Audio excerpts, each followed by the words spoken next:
Taekwondo క్రీడపై grand master Jayant రెడ్డితో ప్రత్యేక interview. Talent గుర్తుపెట్టేదంటే అంత టైం లేదు. పొలిటికల్ వాళ్ళ సీట్లు వాళ్ళ అడ్జస్ట్మెంట్.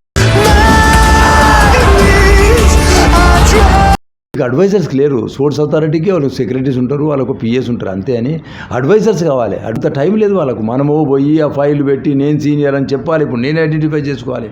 ఈ టైం ఈవెన్ గాంధీజీ ఉన్నా కూడా నేను గాంధీజీ అని చెప్పాల్సిన పరిస్థితికి వచ్చింది. గ్రూపులిజంలో నేను ఇంత ఛార్జ్ చేస్తాను, ఆయన ఇంత ఛార్జ్ చేస్తారు, పిల్లలు నలిగిపోతున్నారు. రాబోయే 2 నెలల లోపల మేము తప్పకుండా తెలంగాణ టేక్వాండో అసోసియేషన్ ఆఫ్ తెలంగాణకు అనుకోండి, లేదా తెలంగాణ టేక్వాండో అసోసియేషన్ అనుకోండి, వీటికి అన్నిటి కలిపి ఒకే ఒక అసోసియేషన్ చేయడానికి మేము మా ప్రయత్నం చేస్తూ ఉన్నాం.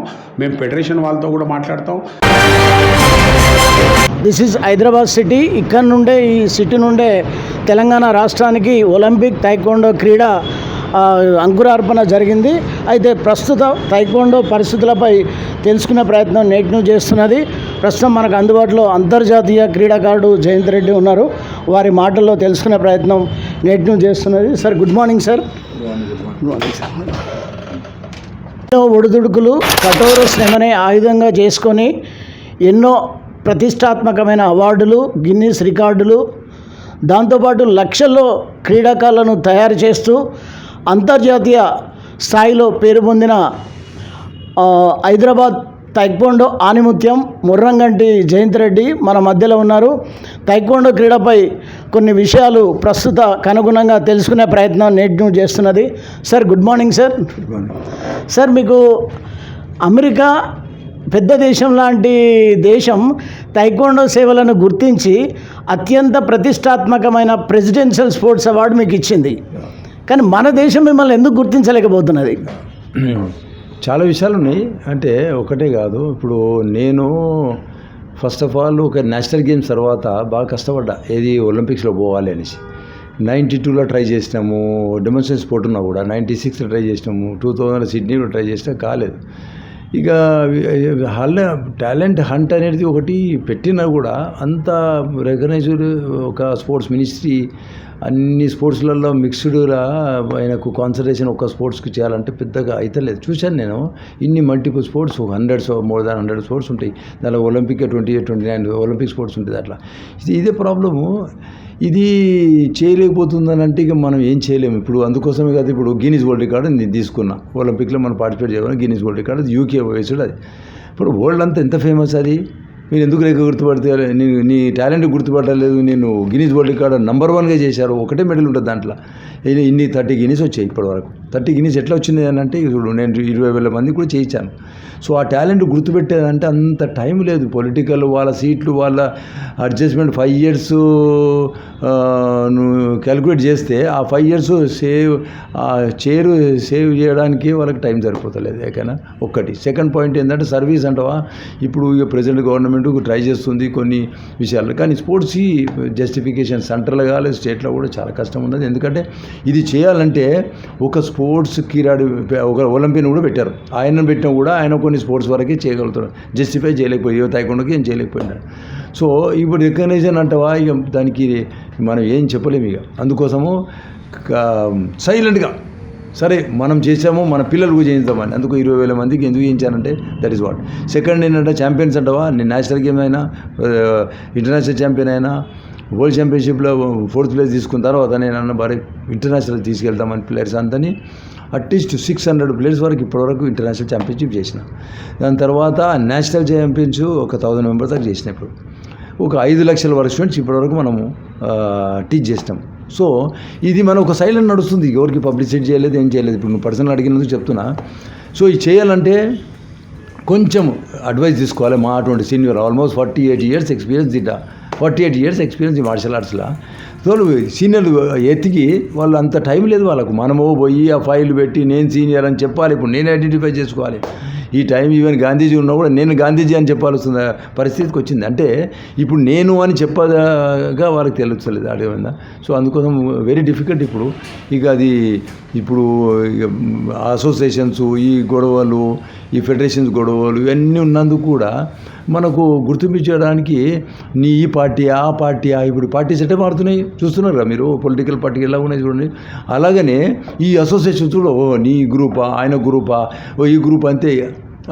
ఫేవరిజం ఉండదు. ఆ గ్రూపు ఒక ఒలింపిక్ రికగ్నిషన్ ఉంటుంది, ఇంకో గ్రూప్కి ఒక మన ఫెడరేషన్ గుర్తింపు ఉంటుంది. ఈ గుర్తింపులో ఏంటంటే అసలైన టాలెంటు కష్టం. సో సార్ ఇంకోటి సార్, ఇప్పుడు ఫెడరేషన్లో గ్రూపులు అయిపోయినాయి, దానికి అనుగుణంగా రాష్ట్ర సంఘాలలో గ్రూపులు అయిపోయినాయి. దీనివల్ల తీవ్రంగా ఇటు తైకొండ క్రీడాకారులు నష్టపోతున్నారు.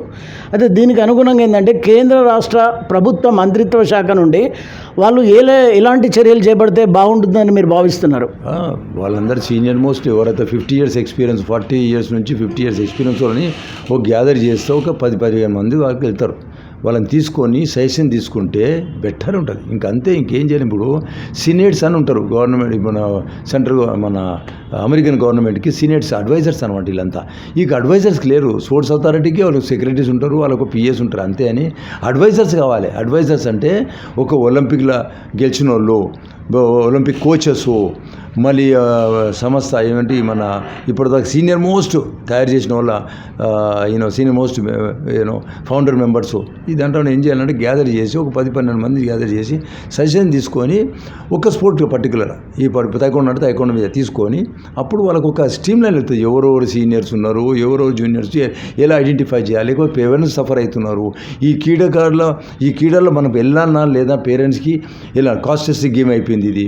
ఇక పూర్ పీపుల్ గేమ్ ఇది కాస్టెస్టిక్ గేమ్ అయిపోయింది. ఎలాగైందంటే బెల్ట్ టెస్ట్లు, ఈ హ్యూజ్ బ్లాక్ బెల్ట్ టెస్ట్లు, ఇవన్నీ కమర్షియల్ అయ్యే వరకు ఈ గ్రూపులిజంలో నేను ఇంత ఛార్జ్ చేస్తాను, ఆయన ఇంత ఛార్జ్ చేస్తారు, పిల్లలు నలిగిపోతున్నారు.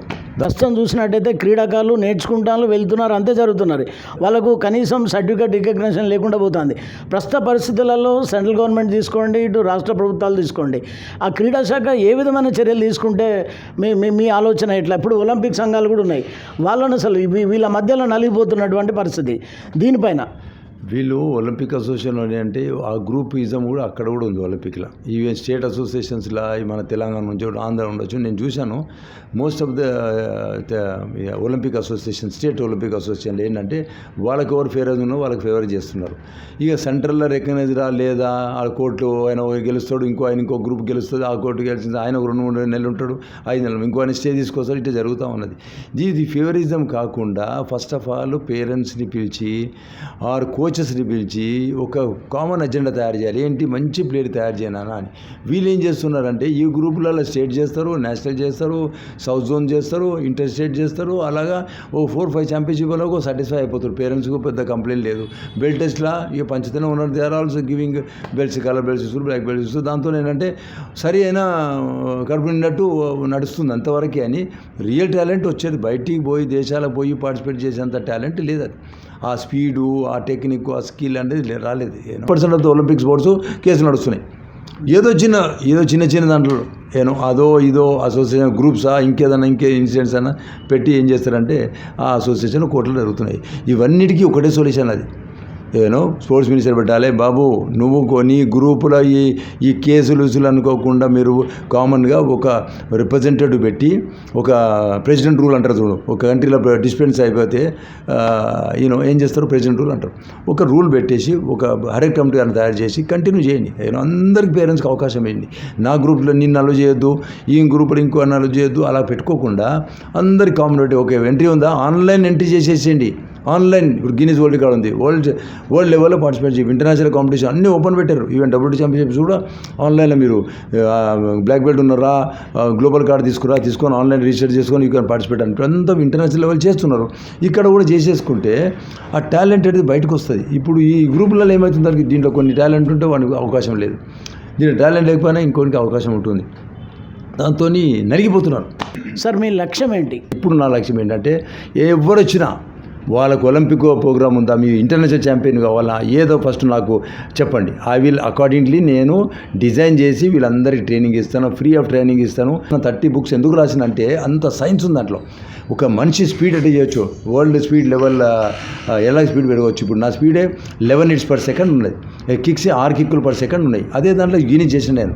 సో ఇవన్నీ నేను ఆ ట్రైన్ అంతా చేస్తాను. నేను అన్ని బుక్కులు రాసినానంటే మీకు అర్థం చేసుకోండి. అవన్నిటికీ వీళ్ళందరికీ మన విద్యార్థులకు ఈ మండలం నుంచి ఉండని, స్టేట్ లెవెల్ ఉండని, నేషనల్ లెవెల్ ఉండి ఎవరున్నా సరే వాళ్ళందరూ ట్రైన్ చేసి ఇంటర్నేషనల్ తీసుకొని మెడల్ చెప్పే బాధ్యత నాది.